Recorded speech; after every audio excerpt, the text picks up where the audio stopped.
Some say landlords are taking advantage of a system where a tenant can have the majority of their $3,800 a month rent paid for by Section 8, in an example of the failings of socialism. I'm Tony, and this is Real Estate Investing and Landlord News. All right, so I have an interesting topic for you today, and it's going over Section 8. And this program, right, is one of the prime examples of why socialism doesn't work, okay? And you see that in this article I'm going to be bringing today, and it's coming out of Washington, D.C. So they have a Section 8 program in place there that, they base the amount that they pay for Section 8 tenants on how much it costs to live in the area. Well, after a while, you start to realize, hey, these prices, they seem awfully inflated. They seem awfully high. We're paying a lot of money for housing for people to live, and this is prime real estate we're talking about here.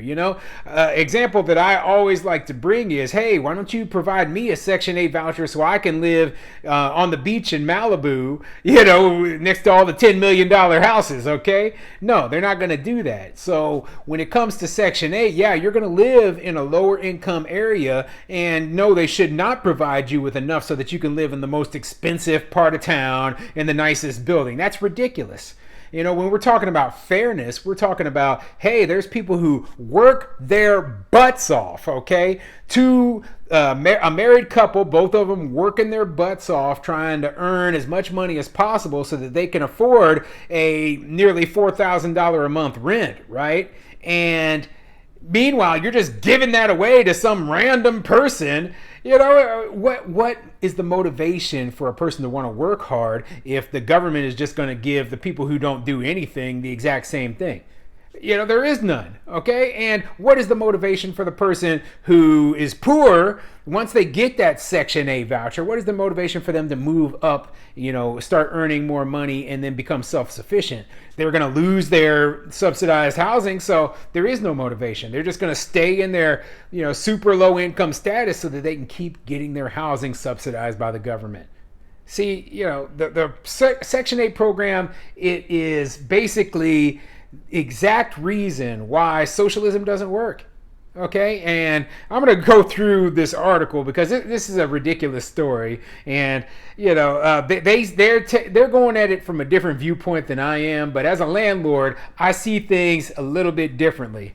So before I get into the article, go ahead, hit the like, subscribe button, maybe leave a comment down below. Let me know what you think. Okay, do you think that the Section 8 program is the absolute worst example of socialism in this country right now? Okay, I do. I think it's horrible. The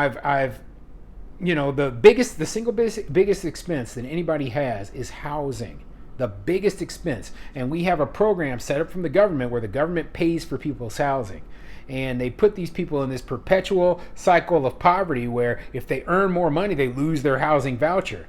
So at the same time though, right?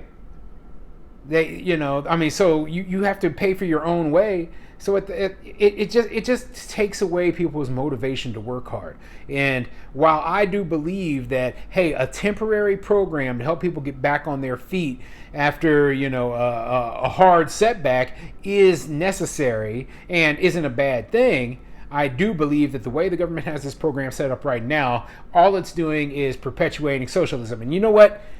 When all of the pandemic nonsense went on and they started paying for other people's housing, they started to see, hey, here's the real truth. Nobody who has their housing paid for free, they're not going out and looking for jobs. They're not going out, working real hard trying to, so I can start paying rent again. No, they just didn't care.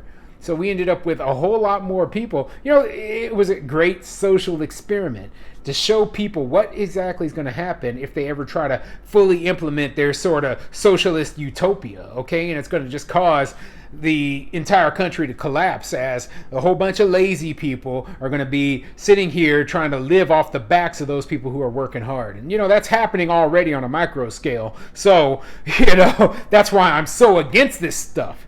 Man, I'm going on a rant on socialism. I haven't even gotten into this article yet. So let's get into it.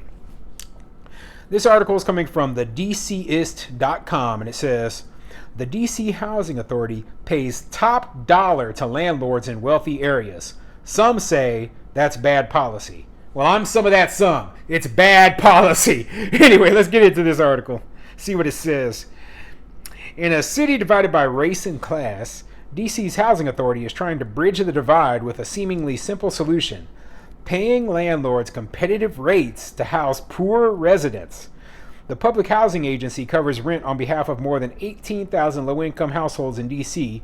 via its housing vouchers programs, which receive both federal and local funding.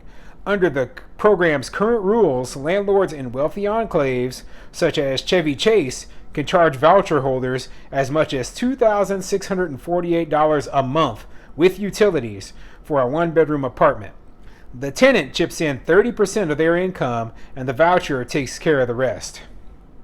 The system works for D.C. residents like Miana Walls, a 27-year-old mother whose voucher covers most of the $3,800 rent for her three-bedroom apartment at a Connecticut house in Van Ness. The neighborhood is safer than the one she left in Ward 8 less than 2 years ago, she says.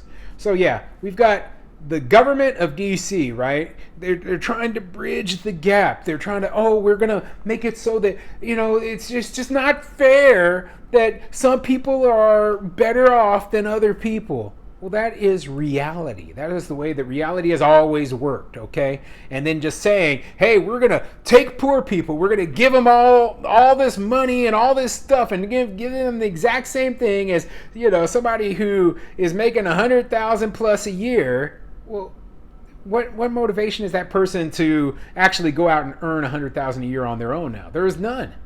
I mean, in fact, you're taking away the motivation for the people who are out there working hard trying to make that much. So I own a house. I own a house here in Omaha, Nebraska. Obviously, our cost of living is quite a bit less than it is in Washington, D.C., right? But what I like to tell people is, hey, my house payment is, and this is with taxes and insurance, right, is $3,100 a month. Okay? And meanwhile, this lady here, she's getting the equivalent of $3,800 a month, right? So she's living in a nicer house than what I live in. Okay? Now, obviously it's not going to be nicer in DC. It's probably going to be smaller, less square footage, etc., right? But if we put a dollar value on how much this house or how much her rent payment is, we're talking about, a $600,000 plus house. Okay? I mean, $3,800 a month is going to buy you $600,000 worth of house in a lot of the country. Okay, now obviously tax rates, insurance rates, etc. are going to be different no matter where you're at. But how much is the bank going to loan you for that? $600,000 if you have $3,800 a month to pay towards the thing. So in order to buy a $600,000 house, though, right? I mean, you have to have a pretty decent income. And they're not just giving away $600,000 houses to people who are making $30,000 a year. No, you're gonna need six figures at least. Okay, probably more like $150,000 a year. So what I'm reading in this article is that, hey, the Section 8 program in Washington D.C. has given this lady an apartment, right? A $3,800 a month apartment that otherwise the only people who could afford to live there are people who make $150,000 a year. Okay? So she has zero motivation to ever want to leave that place. And it discourages the people who do make $150,000 a year, because they feel like they're getting cheated. They're not being treated fairly. In fact, they're paying high taxes, etc., so they can subsidize her living. That's what this socialism nonsense is about. It's ridiculous. So I'm going to skip down a little bit in this article because this article, it goes in a different direction than what I'm really interested in. And what they're saying in the article is that they think landlords are actually the ones taking advantage of this system, right? So let me skip down and let's start. Landlords can take advantage of housing vouchers to make windfall profits, says Harry Garral, president of the Van Ness South Tenants Association. You can make $500 or $600 a month above the market rate if you rent to voucher recipients. Led by Garral, the Van Ness South Tenants Association and 8 other Northwest D.C. tenant groups have emerged as vocal critics of the rent standards as the Housing Authority considers raising them in the coming fiscal year. Critics say high voucher rents create a powerful financial incentive for landlords to replace longtime tenants with voucher holders whose rents aren't covered by rent control. So, yeah, they are going after the landlords on this situation. Okay? Now, to me, the problem isn't the landlords. Okay? The problem is, one, this housing authority is paying way too much money to put a Section 8 person into a house, okay? $3,800, that is ridiculous, okay? I don't give a crap if DC is the most expensive place in the entire country to live.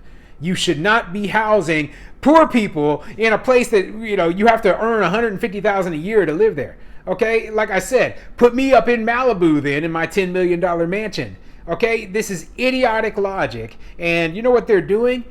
The city of DC is taxing the wealthier residents so that they can raise the money so they can put this lady in this house.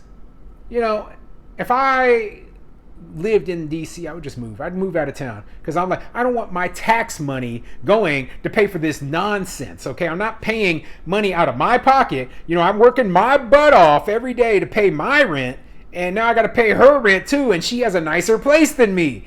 Wow, what isn't that an amazing? It's awful. It's absolutely awful. It goes into why I hate socialism. And you know what? I don't blame the landlords one bit for charging the maximum amount of rent that this city is offering, okay? It makes no difference whatsoever. And these tenants who are fighting it, they have to realize the real issue is the city itself for passing idiotic socialist policies, and the tenant.